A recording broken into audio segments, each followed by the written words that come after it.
Bonjour tout le monde, bienvenue dans ce live Atlantis portant sur les concepts. Je suis Christopher Cellier, je suis architecte produit chez Advent. On va faire d'abord, on va regarder un keynote pour que vous compreniez les principes de base et ensuite on va passer sur l'application pour que je vous montre du coup ce que je vous aurais expliqué dans le keynote. Voilà. Donc d'abord pour commencer les concepts d'Atlantis, qu'est-ce que vous allez pouvoir rendre dans Atlantis? Vous allez pouvoir rendre ce type d'image. Donc ça c'est des illustrations que j'ai prises sur notre galerie sur atlantis.com. Donc je vous ai mis à chaque fois les références des dessinateurs, enfin des personnes qui ont créé ces modèles. Voilà. Donc ça, tout cela est fait donc dans Atlantis. Voilà. Et donc Atlantis, donc c'est un logiciel de render, donc c'est un render qui vous permet de prendre votre maquette ou votre modélisation 3D et de gérer votre rendu pour rendre une image photoréaliste.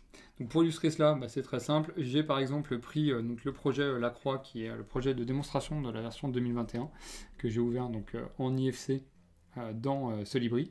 Et à partir de cet IFC, je l'ai récupéré dans Atlantis. J'ai mis quelques arbres, un peu de végétation, quelques mobiliers et j'ai pu rendre cette perce très très rapidement.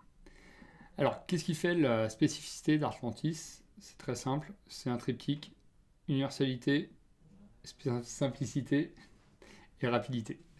Donc, l'universalité, je vais vous expliquer pourquoi Atlantis a toujours été un logiciel universel qui est très très ouvert.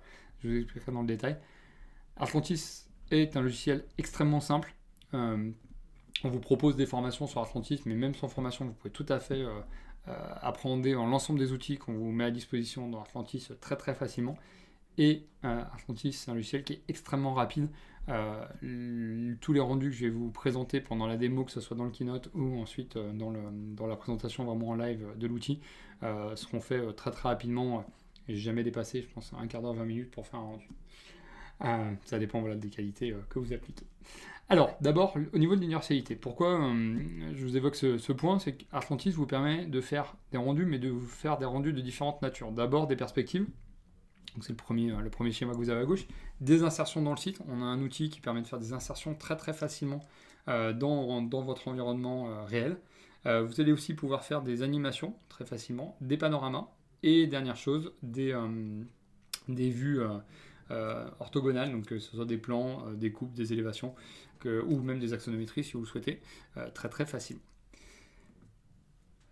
Au niveau de l'universalité, quand vous allez utiliser Atlantis, vous allez pouvoir donc utiliser un moteur physique qui va gérer de l'illumination globale, mais aussi, j'ai un problème d'animation, des maquettes blanches. Atlantis tourne aussi de façon totalement identique sur les deux plateformes que sont Windows 10 ou Windows d'ailleurs, ou macOS.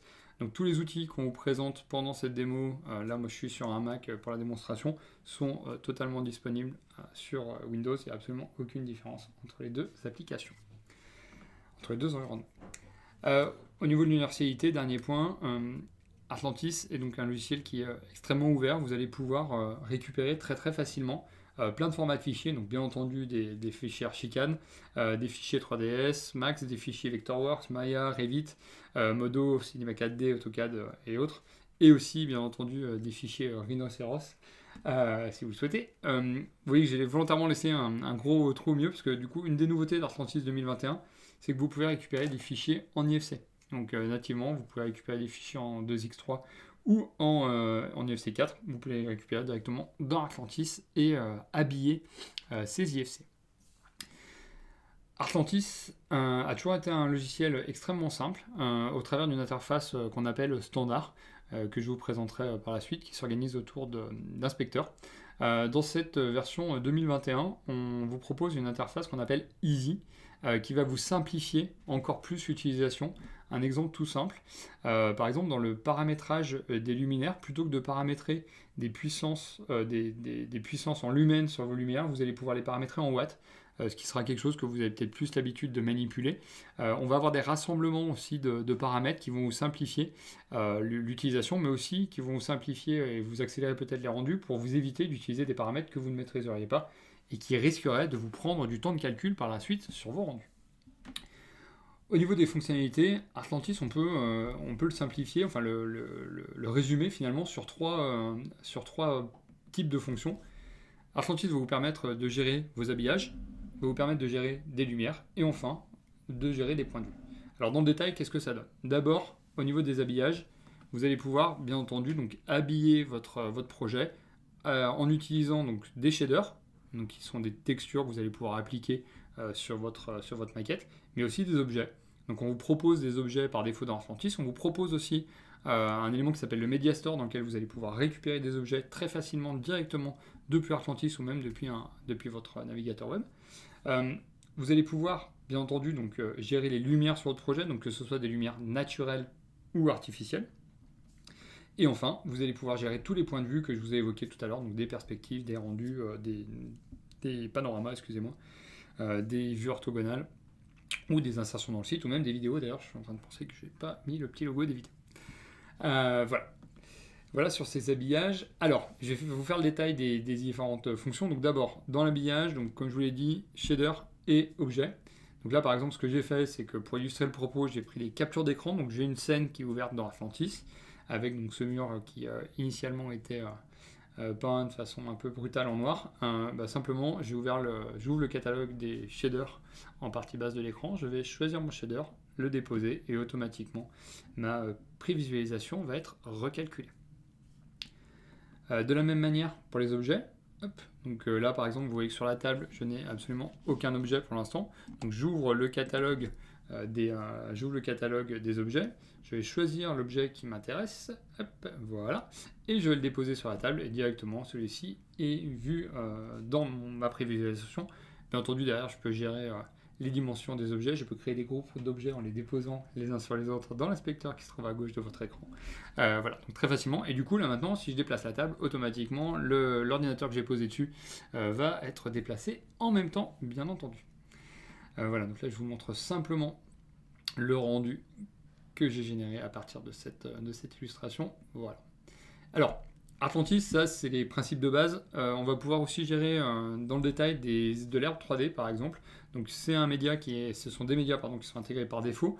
Vous allez pouvoir personnaliser que ce soit la densité ou la couleur. Donc là simplement de petites illustrations. Donc je peux gérer la hauteur de l'herbe simplement si je le souhaite, donc sur le même rendu. Au niveau de la gestion des couleurs, vous allez bien entendu pouvoir utiliser des nuanciers RAL par défaut. Vous pouvez importer des nuanciers de référence, que ce soit du luxe ou du Pantone en les important, et les utiliser directement dans l'application. Dans Artlantis, comme je vous l'évoquais, vous allez pouvoir utiliser donc, des objets et des shaders. Vous allez pouvoir trouver de nombreux objets et de nombreux shaders sur l'Artlantis Media Store, donc, qui est disponible soit sur votre navigateur web directement sur mediastore.artlantis.com, soit sinon dans l'application, vous avez un petit chariot dans lequel on va vous ouvrir le Media Store et vous allez pouvoir télécharger directement vos objets. Si vous achetez vos objets depuis le site internet, donc mediastore.artlantis.com, vous les retrouvez directement sur votre Artlantis habituel pour les retélécharger dans votre application. Donc ça c'est une grosse nouveauté de la version 2021 qui vous propose vraiment plein d'objets, donc c'est assez pratique à l'usage. Ensuite, donc, Artlantis vous permet donc, de gérer différents types de lumière, donc que ce soit des lumières artificielles ou des lumières naturelles, avec des soleils, qu'on appelle des héliodons dans Artlantis. Là, par exemple, je me suis mis dans le cadre d'une vue extérieure, donc je suis sur une perspective avec un héliodon qui a été choisi, qui était une vue du matin, donc avec le soleil comme ça, qui était vraiment vers la droite de mon écran, et donc qui faisait que toute ma façade était entièrement à l'ombre. Donc c'était peut-être pas forcément génial comme rendu. Donc là, simplement, j'ai changé d'héliodon. J'ai affecté un héliodon qui vient à gauche de l'écran. Donc là, du coup, vous voyez, ma façade est éclairée. Tout de suite, le rendu est beaucoup plus crédible. Simplement, voilà. Donc ça se fait directement dans la preview. Donc là, je vous ai juste mis le rendu pour voir ce que ça rendait à la fin. Voilà. Ensuite. Ah oui, pardon. J'ai oublié les lumières naturelles, excusez-moi, j'étais déjà loin. Dans Artlantis, donc, comme je vous le disais, vous allez pouvoir gérer donc, des lumières intérieures, donc des lumières non artificielles. Voilà. Donc là, je vous montre l'inspecteur qu'on appelle l'inspecteur des lumières, donc, dans lequel je peux régler la puissance, la couleur l'angle de la lumière aussi. Et donc là, ce que je me suis amusé à faire, c'est j'ai fait la même scène avec plusieurs paramétrages de lumière pour que vous voyez vraiment la différence entre les éléments. Donc là, j'ai fait une scène en rendu simplement en maquette blanche, donc il y a quelques lumières qui sont dedans. Je me suis amusé à rendre cette même scène avec donc le moteur physique, donc avec des matériaux, des lumières. Donc là, toutes les lumières sont en blanc neutre. Et ensuite, donc, je me suis amusé à rendre le même rendu sur 5 types de lumières différentes, donc avec un blanc froid, un blanc chaud, le blanc neutre qui est proposé par défaut, le blanc chaud et les lumières de bougie. Des lumières type bougie. Donc vous voyez que sur un rendu bougie, on est sur une teinte beaucoup plus jaune. Sur un blanc jour, on a une couleur beaucoup plus naturelle, entre guillemets, neutre. Vous avez aussi un blanc chaud peut-être qui est plus marqué. Donc ça, c'est ce qu'on vous propose par défaut sur toutes les lumières, très très très facilement. Ensuite, au niveau des points de vue, donc je vous les ai déjà évoqués, tous les types de points de vue qu'on pouvait vous proposer dans Artlantis. D'abord, au niveau des perspectives, vous allez pouvoir donc gérer tout ce qui est gestion de focale, redressement de perspective. Vous allez bien entendu pouvoir positionner votre caméra très facilement dans l'espace 3D. Vous allez pouvoir naviguer dedans pour choisir vraiment l'angle de vue qui vous intéresse. Vous allez bien entendu pouvoir verrouiller ces caméras si vous voulez éviter de déplacer celle-ci. Donc je vous montrerai tout ça par la suite. Au niveau de l'insertion dans le site, on vous propose de faire des insertions dans le site très très facilement, donc au travers d'une interface extrêmement simple. Vous allez pouvoir gérer à la fois votre avant-plan et votre arrière-plan et adapter. Et donc du coup, on va adapter automatiquement la focale par rapport à l'image de base. Donc là, par exemple, c'est un projet que je me suis amusé à modéliser sur une place lyonnaise. Donc du coup, j'ai inséré une maquette directement dedans. Simplement, donc on gère l'arrière-plan, l'avant-plan et on adapte automatiquement la focale de notre caméra à la focale de votre image d'origine. Voilà, je vous ai même mis les deux images pour voir l'existant et le projet. Voilà, simplement. Ensuite, Artlantis vous permet aussi de gérer des panoramas et des visites.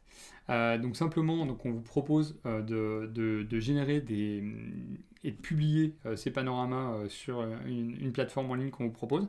Ces panoramas sont calculés au travers de 6 images et ensuite l'assemblage des panoramas peut être fait en ligne. Donc là simplement, je vous ai mis un exemple d'un de ces panoramas.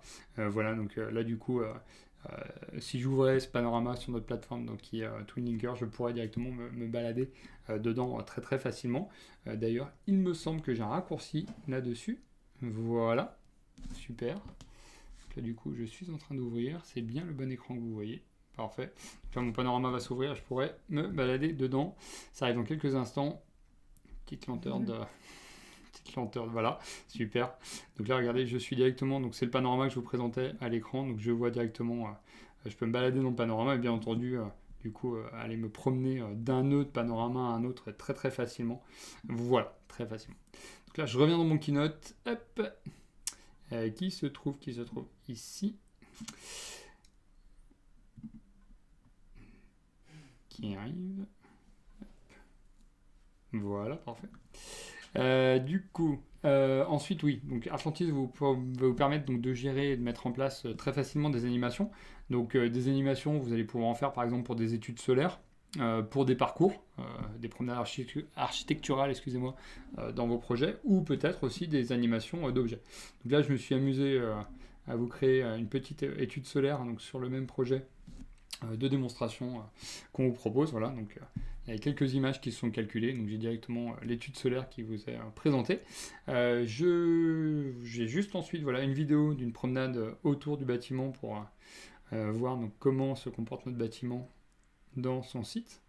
C'est simplement une petite animation que j'ai mise en place donc, en utilisant Artlantis 2021.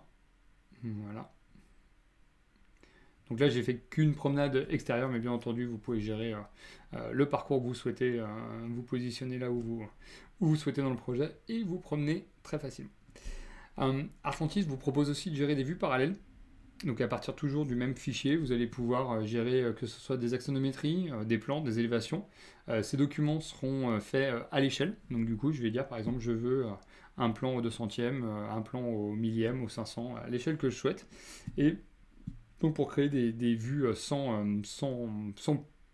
sans point de fuite, excusez-moi, donc des vues parallèles. Donc là, par exemple, j'ai fait 3 élévations et puis un petit plan masse très rapidement, et je les ai assemblés. Facilement. Voilà. Alors, ensuite, on vous propose dans Atlantis des effets de post-production sur tous ces types de rendus. Vous avez par exemple des LUTs qui sont intégrés, je vous montrerai ce que c'est par la suite. Vous allez pouvoir gérer très facilement de la profondeur de champ. On va vous permettre d'affecter des effets de vignettage, de lueur diffuse et de contours, transparence et d'effets de peinture sur vos différents rendus très facilement. Donc ça, c'est des éléments de post-prod que je vais vous montrer dans quelques instants. Alors, déjà au niveau des LUTs, qu'est-ce que c'est que des LUTs? C'est les LUTs, ça veut dire lookup table. Donc c'est des tables de correspondance. Donc ce sont des éléments qui vont vous permettre de passer donc, d'un gamu à l'autre et d'effectuer des corrections automatiques sur l'image. Donc que ce soit au niveau du contraste, de la luminance ou des couleurs. Ce sont des fichiers qui par défaut sont en point cube qu'on peut utiliser. Alors, dans Atlantis, on a intégré donc, différents LUTs. On a 10 LUTs différents qui vous seront proposés. Donc là, par exemple, j'ai la scène sur laquelle je n'ai pas de LUTs activés. Pas de LUT activé, pardon. Et là, du coup, je vous présente la même scène calculée avec les différents LUTs proposés. Donc, vous voyez, par exemple, on a des teintes qui vont plus tendre vers le jaune, un peu plus vers le bleu, des éléments un peu plus froids, un peu plus chauds. Donc, c'est vraiment des filtres que vous allez appliquer à vos rendus. Et hop, vous pouvez, bien entendu, si vous souhaitez affecter vos propres LUT, vous allez pouvoir récupérer des fichiers, intégrer des fichiers en point cube directement dans Atlantis.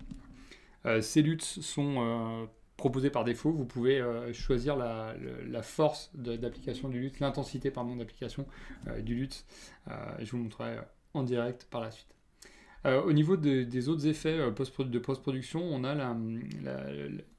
la profondeur de champ, donc qui s'appelle DOF dans Atlantis pour Depth of Field, voilà, donc qui vous permet de faire ce type de rendu. Voilà, donc là pareil, ça c'est une image que j'ai prise sur la galerie. Donc on va pouvoir comme ça gérer une profondeur très facilement, donc créer un flou autour de l'image, de l'élément que vous voudriez mettre en avant. Vous allez pouvoir aussi gérer des effets de peinture. Donc là, je les ai mis au maximum, j'ai mis l'effet de peinture plus les effets de contour. Donc du coup, je peux avoir quelque chose qui ressemble plus à un cartoon qu'un rendu photoréaliste. Atlantis vous propose aussi de gérer de mettre en place un denoiser, donc pour réduire en fait, voire supprimer le bruit. Donc dans quel cas vous pourriez avoir du bruit, c'est par exemple si vous n'avez peut-être pas assez de lumière dans une scène, vous pourriez avoir un effet de bruit qui va se créer. On va simplement pouvoir comme ça atténuer cet effet de bruit à l'aide d'un denoiser qui vous est proposé dans les paramètres de rendu. Au niveau des formats de fichiers que vous allez pouvoir gérer avec Atlantis, donc ils sont très nombreux comme pour les imports. En export, vous allez pouvoir faire des fichiers au format JPEG, bitmap, PNG, TGA, en TIFF, en Piranesi, en PSD, en MP4 si vous faites des vidéos. Les vidéos peuvent être aussi gérées dans des formats d'images, puis après accumulées si vous le souhaitez. Le format PSD a l'avantage de gérer des différentes couches dans vos projets, donc du coup vous allez pouvoir peut-être ensuite retrouver tous les matériaux qui ont le même shader qui leur affecté. Vous allez retrouver aussi un autre élément pour la profondeur de champ très facilement. Alors, au niveau des configurations minimum requises, Atlantis donc, a besoin de minimum d'un Core i3. Je dis bien minimum, bien entendu. Plus vous aurez un processeur rapide, plus vos rendus seront rapides à calculer. Atlantis est une solution qui vous permet donc de mettre en place vos rendus à l'aide de votre CPU. Votre carte graphique va juste vous servir à afficher le modèle. Donc du coup, si vous avez une super carte graphique mais un processeur pas très rapide, et bah du coup vos rendus seront peut-être un peu plus longs à rendre que si vous aviez un processeur plus rapide et une carte graphique moins rapide, moins puissante. Au niveau de la RAM, donc 8 Go minimum, bien entendu, plus vous aurez de RAM, plus vous pourrez gérer de polygones facilement. Système à partir de macOS High Sierra. Je dis à partir parce que bien entendu, pour les clients qui sont sur Big Sur, vous pouvez utiliser Atlantis 2021, vous pouvez l'installer. Pour les utilisateurs PC, c'est à partir de Windows 8. Si vous êtes sur Windows 10, vous pourrez aussi bien entendu l'installer. Carte graphique avec 1 Go, on conseille une carte graphique avec 1 Go de mémoire dédiée qui gère l'OpenGL. L'affichage minimum 1280 par 800, bien entendu, plus vous aurez de surface d'affichage, plus vous aurez d'espace pour travailler. Et dernière chose, il vous faut un accès Internet pour activer votre licence, simplement. Hop, je vais juste afficher les tarifs. Voilà. Et accéder au Mediasort, bien entendu. Pardon. Merci, merci Camille. Dernière chose, disponibilité. Donc, Artlantis 2021 est déjà disponible sur notre site artlantis.com. Je vous ai juste affiché les tarifs et les tarifs de mise à jour. Voilà. Hop, on va passer à la démonstration live. Je vois qu'il y a des questions qui sont arrivées. On va en parler par la suite. Hop, alors, je vais réduire mon keynote. Je vais réduire aussi ça. Parce qu'on n'en a pas besoin. Voilà. Et donc, comment tout cela se passe? C'est extrêmement simple. Donc, comme je vous le disais, donc, Artlantis s'articule autour d'inspecteurs. Donc là, j'ai mes différents inspecteurs qui sont disponibles en partie haute. Donc, par exemple, l'inspecteur des shaders qui va vous permettre d'affecter des matériaux à différents éléments. Je vais vous montrer à quoi ça sert. L'inspecteur des objets qui va vous permettre donc, de gérer tous vos objets dans les scènes dans lesquelles vous êtes. Inspecteur des lumières, donc les lumières, ça va être les lumières artificielles que vous allez pouvoir mettre en place. Les héliodons, excusez-moi, ce sont les soleils que vous allez pouvoir affecter à votre projet. Et ensuite, l'inspecteur des perspectives, donc, qui va vous permettre donc, de créer vos perspectives, mais aussi de paramétrer celles-ci. Donc par exemple, là, je vais mettre sur une scène, voilà, que j'ai appelée placement d'objet. Super. Donc là, du coup, j'ai ma preview qui est en train de se recalculer. Donc là, du coup, j'ai une scène qui est présentée à l'écran avec donc un certain héliodon qui est affecté. Bien entendu, donc je peux changer pour choisir un des héliodons et donc du coup, j'ai directement ma preview qui va se recalculer.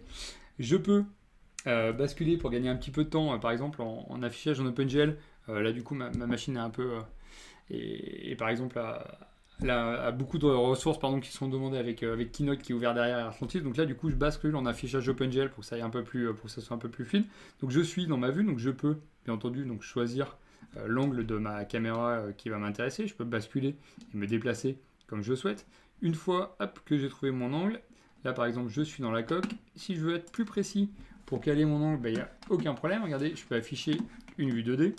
Et dans ma vue 2D, je vais pouvoir aller choisir très précisément le point dans lequel je veux être positionné et le point que je veux viser. Voilà. Donc là, du coup, on va imaginer que mon angle de vue me corresponde bien. Donc, je veux maintenant positionner un objet. Donc, comment vais-je faire? Je vais pouvoir ouvrir le catalogue des objets. Donc, qui est disponible sur mon deuxième écran, forcément, mais c'est pas grave, on va le remettre là.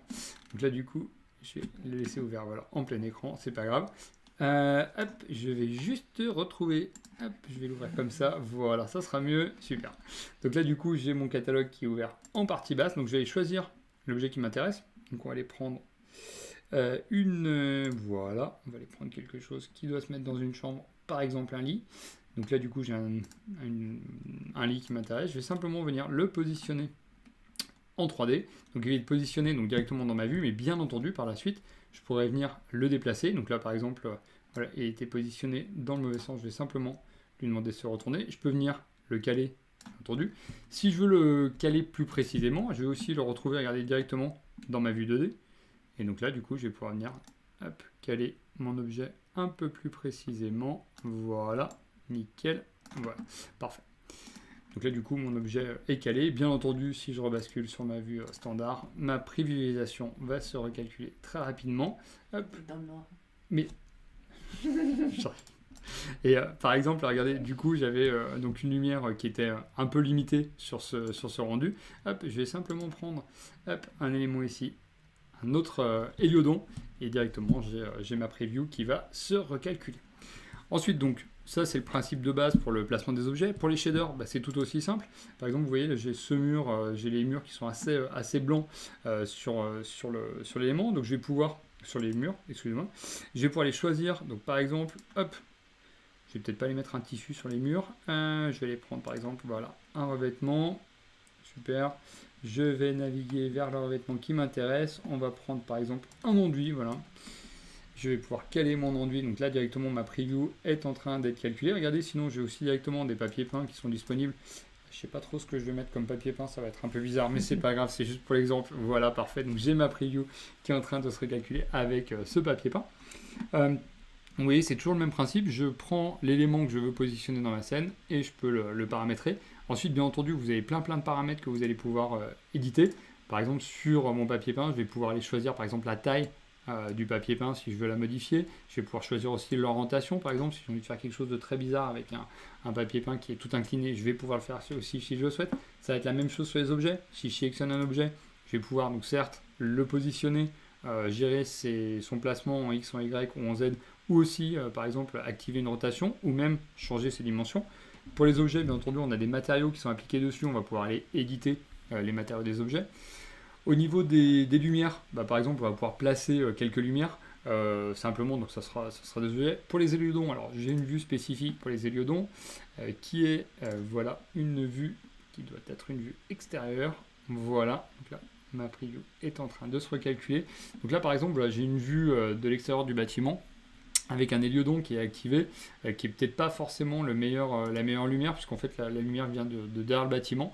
Donc là, par exemple, je peux aller lui demander d'avoir une lumière de fin d'après-midi, par exemple. Donc là, bien entendu, tout mon rendu va être recalculé avec une lumière qui viendra raser un peu plus l'endroit sur lequel je me trouve. Au niveau des éléments de post-prod que je vous ai évoqués tout à l'heure, là donc j'ai paramétré une petite scène, voilà, qui est présente ici. Donc là c'est une espèce de gros plan, un gros plan pardon, sur des vases qui sont dans l'entrée. L'ensemble des paramètres de post-prod vont être disponibles à ce niveau-là. Donc là du coup, ma preview, j'attends qu'elle se termine d'être calculée, voilà. Donc je vais pouvoir appliquer sur cette vue, par exemple des luttes que je vous évoquais. Donc là, je peux lui indiquer quelle lutte vais-je vouloir utiliser. Je vais prendre, par exemple, moi j'aime bien celui-là. Donc là, hop, il va me l'appliquer directement. Je vais pouvoir aussi gérer, par exemple, la profondeur de champ. Donc là, je vais le laisser calculer. Je vais juste la mettre au maximum pour que vous voyez vraiment l'effet. Hop, et tant que j'y suis, je vais mettre aussi les contours. Voilà. Et je vais laisser tout ça se calculer. Donc là, du coup, ma vue va être recalculée donc en prenant en compte cette profondeur de champ qui va être très marquée et aussi les contours que j'ai activés. Et une fois que ces éléments seront calculés, je pourrai bien entendu venir réintervenir dessus pour choisir le niveau que je souhaite affecter à ces différents paramètres. Donc ça arrive. Ma machine est en train de calculer tout ça. Voilà. Hop. Je ne vais pas toucher à ma souris ni à mon trackpad pour pas qu'il me recalcule ces éléments. Voilà, donc là j'ai une dernière passe qui est en train de se faire et ensuite le calcul va être réalisé. Donc là du coup j'en ai terminé sur la partie démo live. Je vais regarder vos questions et je vais y répondre. Donc j'ai quelques questions qui m'ont été notées. Donc je vais vous les lire et y répondre par la suite.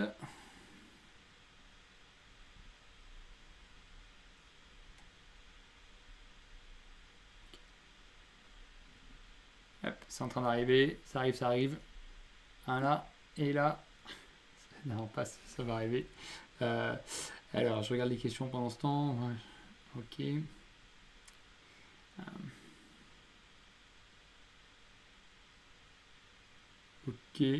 Ok, les questions ne sont pas trop difficiles, je vais y répondre dans quelques instants. Alors regardez là, pendant ce temps, donc mon calcul a terminé ma prévisualisation a terminé de se calculer. Là par exemple, j'ai poussé l'effet de profondeur de champ au maximum. Vous voyez que c'est un peu violent. Je me dis par exemple, je préférais par exemple que ma profondeur soit calculée à partir d'ici, et surtout, je pourrais venir changer l'effet de profondeur, et vous voyez que tout de suite, c'est beaucoup moins flou sur tout ce qu'on a autour. Pareil pour les contours, par exemple, j'étais allé un peu fort sur les contours. Je vous avais marqué de façon un peu plus légère, il n'y a aucun problème, je vais pouvoir le faire. Pareil pour les transparents, je pourrais venir dire bon en fait on voudrait que ça soit un peu moins transparent. Bon là du coup on va aller vers l'effet cartoon que je vous évoquais tout à l'heure, donc là je vais le laisser comme ça. Et pour l'effet de peinture, je pourrais par exemple leur appliquer directement cet effet de peinture qui sera appliqué. Voilà. Simplement voilà, ce sont ces éléments de post-prod. Une fois que ma scène me convient, bien entendu, je pourrais lancer mon rendu en quelques clics, aller choisir l'endroit dans lequel je souhaite rendre mon image. Donc je vais laisser par exemple sur le bureau. Est-ce que je veux faire un rendu en direct ou un rendu différé et utiliser du coup le batch. Choisir le format de fichier, puis après valider quelques petites options au niveau des dimensions de mon rendu.